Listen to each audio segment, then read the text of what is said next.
Assalamualaikum warahmatullahi wabarakatuh.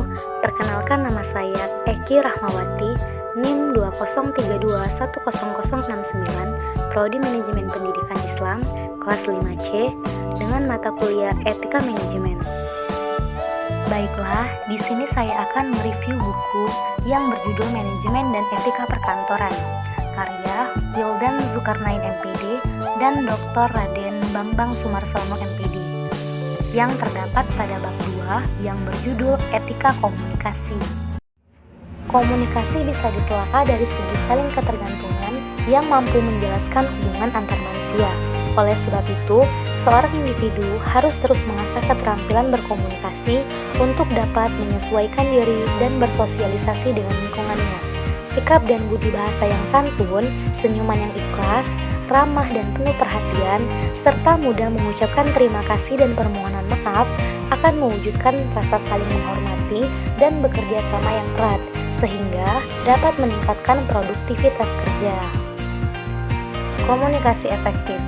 Istilah komunikasi dalam bahasa Inggris yaitu communication, yang berasal dari bahasa Latin yaitu communis, yang berarti sama. Kemudian berubah lagi menjadi kata kerja communicare, yang berarti menyebarkan atau memberitahukan.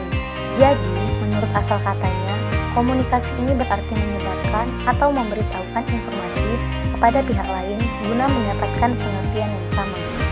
Menurut Boff tahun 2003 mengartikan bahwa komunikasi adalah sebagai sebuah proses mengirim dan menerima pesan, serta bisa dikatakan efektif jika pesan tersebut dapat dimengerti dan menstimulasi tindakan atau mendorong orang lain untuk bertindak sesuai dengan pesan tersebut.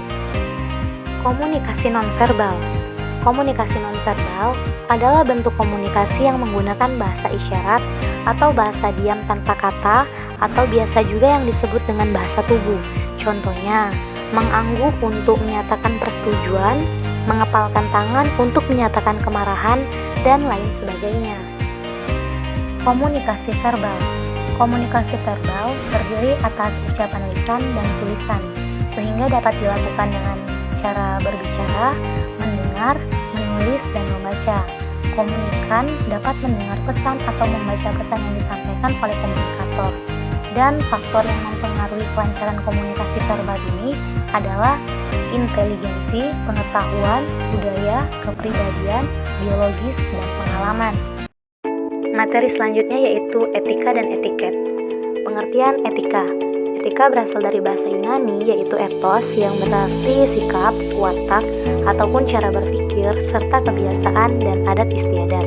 Contoh dari etika yaitu ketika kita meminjam barang seseorang, haruslah segera dikembalikan walaupun mungkin orang tersebut tidak memintanya atau bahkan sudah lupa. Etiket. Etiket berarti tata krama, yaitu kebiasaan sopan santun yang disepakati dalam lingkungan pergaulan antar pribadi atau antar kelompok manusia di suatu tempat. Etiket ini mengatur tingkah laku, sopan santun, dan penampilan seseorang dalam arti yang seluas-luasnya, termasuk bahasa, ungkapan, pakaian, dan lain sebagainya. Etika profesi.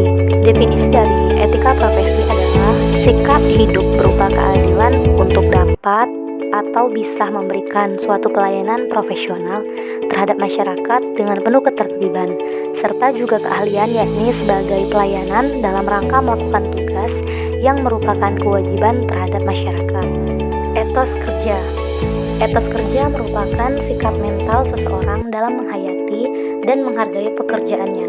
Etos kerja juga dapat diartikan sebagai semangat dan sikap mental yang selalu berpandangan bahwa kualitas kerja kita di hari ini harus lebih baik daripada hari kemarin, dan kualitas kerja kita di hari esok haruslah lebih baik daripada kualitas kerja kita di hari ini. Etika layanan.